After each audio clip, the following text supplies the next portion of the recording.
I know many people, new people are here for see me to do Marvel Rival stuff, but originally I got most of my experience from Overwatch. So I made a bunch of videos on Overwatch and how to fix some of the characters and do some of the, um, address some of the issues that the game had.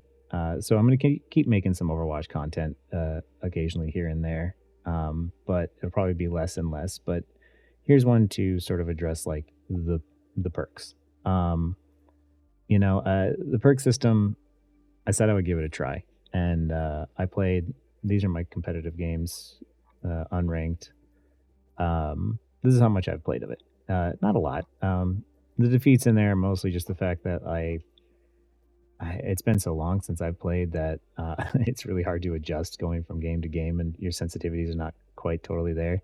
But you can see that like I still remember how to play, like, and especially in comp. Most of my stuff are wins. 5 out of 7 ain't bad for someone who hasn't played in months. And um yeah, it adds more stuff to the game where it kind of can make some characters like a bit more fresh. Like, okay, it's another added element to playing Tracer, but I don't think I like it.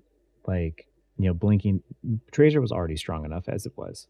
And adding more blinks to her when the skill of that character was blink management, um, it just feels like more of the same dumbing down that they've been doing with Overwatch 2, where instead of improving and giving me more counterplay options or more cool interactions and how you fight against other players, they just keep removing the character's weaknesses. And I don't want that, right? Like I don't. I've Tracer's been strong and she keeps getting stronger with all these changes because she didn't need anything more. But now there's many heroes in the game that they just all have a bunch of wacky stuff going on, and I don't feel like the game is all that much more different. It's just now I'm not able to track everything anymore. Now I can't just look at characters in the game and see what they have, what perks they have, what's going to be different about them. I don't know what's different about them, and it's going to take me time to like I would have to do time and research and try to understand how what each and every perk does to every hero, and then every single time I do that, go into game and hit tab and try to understand versus just having the muscle memory. And the thing is about all my videos that I've done criticizing Overwatch is it doesn't address the frustrations about the game. Like I I played this game and um the enemy team was Lifeweaver and it was bad before that. Um so it was two immortalities and Kiriko was in there too, and like it's not enjoyable. Like every single time you get close to getting a kill, Suzu, Lamp, Life Grip, and then every single time you're like trying to pump heal or pump damage into someone, there's somebody a million miles away just auto aiming heals into them, and you have to do so much work in order to get anything done. And then by the time you get something, it doesn't feel rewarding. And even after you get done killing everybody on the enemy team, there's one tank left, and you're sitting there just unloading clip after clip after clip after clip, and Hazard's just sitting there holding up his defensive move, and he does zero. You do zero damage to him when he's in that, and you're just watching it. You're like, even if I get past that defensive mode that he's in, and I continue to pump damage in him, he's got so much health that he's not going to fall over. And there's nothing you can do. There's no way to outplay that situation. There's no way to outplay that tank. Whereas like if I play Marvel Rivals, I can outplay that tank. I can, and even if I'm playing as a tank in Marvel Rivals, I still feel like I can have an impact, and I have a role in that game. And in Overwatch, it keeps feeling like they're like, oh, if we remove all the weaknesses, then it'll feel better to play all these heroes. But it's like part of the fun of the game was capitalizing when someone made a mistake, when they showed their weakness, so that way you could use that to rank up. And now it just feels like, hey, pump out as much damage as fast as possible and as much heals as fast as possible. And if someone makes a mistake, like, yeah, you can kind of jump on them still. Like clearly you can't. It's not that you can't have an impact and win more games. It's just it's not rewarding anymore because of the fact that you have to work 3 times as hard as you do in Marvel Rivals. That's the reason why Marvel Rivals is so much more fun than Overwatch at the moment. It's just you can hop into Marvel Rivals and you can get a big, uh, a big team kill, team wipe. Like you have these big plays that happen, and that just doesn't happen in Overwatch anymore. Like, it's just you're just pumping out as much damage as possible, and the moment that one person falls over, it feels like basically the fight's over. Like there's nothing you can do to turn that one around. Um, and yeah, I gave it a shot. I was winning games. I won 7 out of my 10 competitive. Am I even able to see that? Yeah, 7 out of 10. I won 5 out of the 10 out of the seven. I have three more to go, and I don't care. Like, and that's the worst part. It's not that I don't want to. I came back to this game because I was like, okay, I'll try the perks out. Some people seem to have a positive view on it, I guess, online. Like maybe I'll take a look at it, but it's a wacky arcade mode that's now the main mode, and uh, as great as the game functions, as great and fun it is to control Tracer, the interactions of player versus player are just not enjoyable. Um, they removed the weaknesses of all the characters. They added more wacky stuff on top of it, and they never addressed any of the actual problems plaguing the game. And instead of addressing them and trying something really drastically different and new, they're like, we're just going to add more on top of what's already existing there, more on top of the problems that we've created, which is uh, the sustain, the lack of counterplay, the denial, and there's only so many videos I can make, talking about the design and the risk versus reward, and different reworks and why things are the way that they are. But at this point, it just there's nothing left that needs to be said. And actually, I remember saving a couple of clips. Hold on here. Okay, here we go. Here are two clips that I snagged from Apply's stream. And just to highlight what I've been talking about this whole time. Watch the cool play. Oh, beautiful stick. Oh, No matter how many times they update the game, no matter what changes, no matter what updates there will always be a Suzu.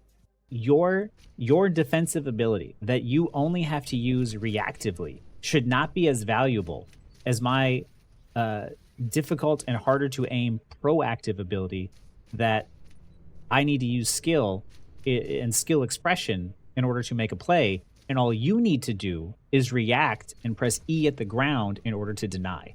That is not a fair trade-off. And trying to force a Suzu means that me being proactive about my skill expression and trying to make a play is as good as yours, who just gets to sit back, wait as long as humanly possible, and just once someone gets low, then you press E and now I'm allowed to make a play. No. When I'm at the front lines, or I'm flanking, or I'm doing something where I'm taking a risk in which I will die and cause a huge problem and a loss for my team, like, I should be rewarded for my ability to make a play. I shouldn't be denied by some character that gets to sit all the way at the back and press E at the ground.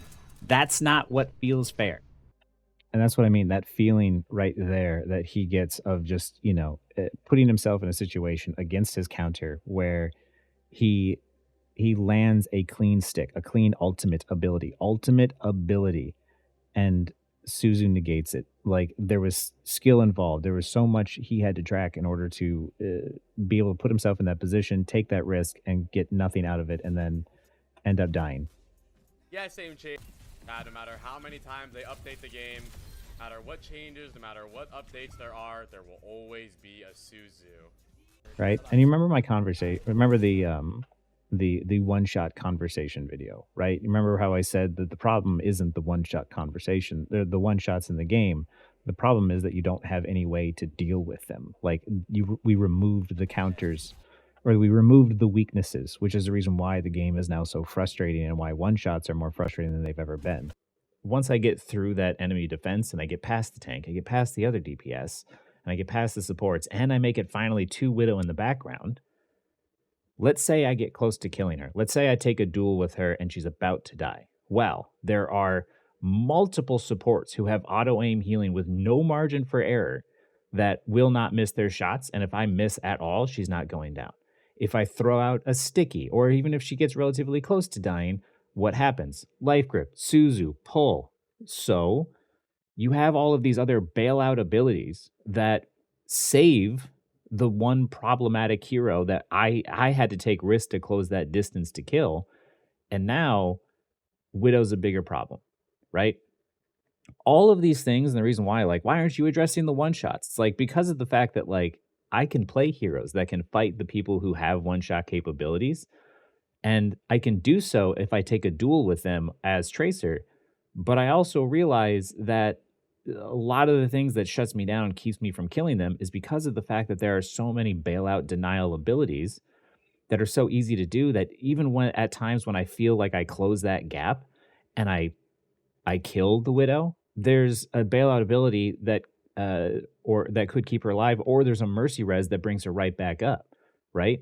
I don't have the tools necessary in order to fight her one-shot capability once I close that gap. Those denial abilities, those support abilities have created more problems in the sense that the weaknesses of these characters are gone. Like the whole point of having a one-shot kill character is supposed to be that once you close that gap, they're supposed to be really weak to your hits, to your shots, right?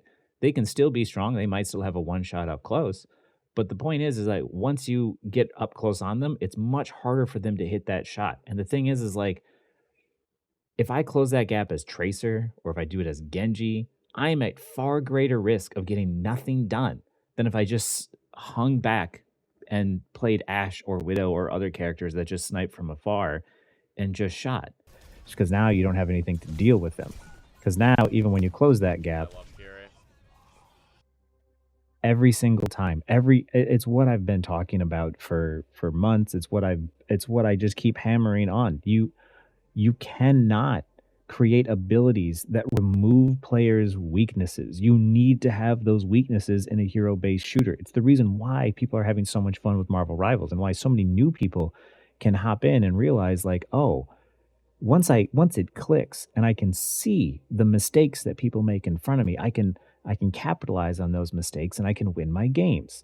And in Overwatch, you can do that, but imagine you had to do it 2 or 3 times in order to secure a kill. Like once you cycle your cooldowns, you're kind of, or once you use your cooldowns, if all you got out of it was a Suzu, it's very unrewarding. And by the time you re-engage, there's times where you just have 2 Suzus in a fight. And the thing is that Suzu might not be broken by game balance standards in terms of the win rate, right? I'm not saying Kiriko is a 55, 60% win rate hero. I'm saying that Suzu, those immortalities, those abilities that remove weaknesses, and not just Suzu, it's Cassidy's role somehow negating big damage. It's Tracer's perk of giving her 3 blinks when she recalls. Like we are removing weaknesses from the game, and that doesn't make it more enjoyable. Zarya's bubble is lasting 2.5 seconds long versus like the 2 seconds it was before. Now there's no benefit to trying to outweight the bubble because it lasts so long. Now you just should shoot the bubble all the time and keep her fully charged because it's better than trying to wait it out. There's not that window of opportunity anymore. The window of opportunity in which to capitalize on these heroes who have made mistakes is disappearing to gone. And now it's just pump out as much damage as possible to try and drop someone. And you have to do that collectively as a team. And if you have people, if you have like a tank or something that's feeding, you just can't win the game because of the fact that once the tank falls over, the game's over. So yeah, as I gave the perks a try. I gave it a shot. But at the end of the day, it's this still, everything I've been talking about, it's highlighted. It's highlighted by every one of my videos has been highlighted. Every time you watch a streamer play Overwatch again, they're just like, oh yeah, you watch when they get disappointed, watch when it gets frustrating. it's when that stuff happens, because the amount of effort it took to try and secure a kill doesn't match the amount of effort it took to deny one. Uh, so yeah, I'm still, you know, I got like the skin and stuff. I did enough to unlock that for May's thing, which is like it's cool. I'll give them that credit for that. They finally gave us a skin for actually doing the event, um, but yeah, the game's just not fun. Not for me. I mean, uh, I know how to play. I know how to win, and I'd rather just play Marvel Rivals. To be honest, like, I just wish Marvel Rivals was better optimized. Better optimized. But yeah, it's Overwatch to me feels like a fixer upper house where no, I take it back. It feels like a landlord special where the house has its issues, like maybe the utilities don't work right, maybe the water is toxic, but they have they have some smart switches or smart lights or something in the house, or it's just like, or a new coat of paint or something. Like it's functional, but it doesn't feel enjoyable anymore. It doesn't feel great to be there. But yeah, I don't know. Maybe Overwatch will fix their shit. Maybe it won't. But this longtime player, I don't. I'm over it. It's just frustrating now. It's really disappointing because I'll be perfectly honest, I just miss playing Tracer. I really, really do. But oh well.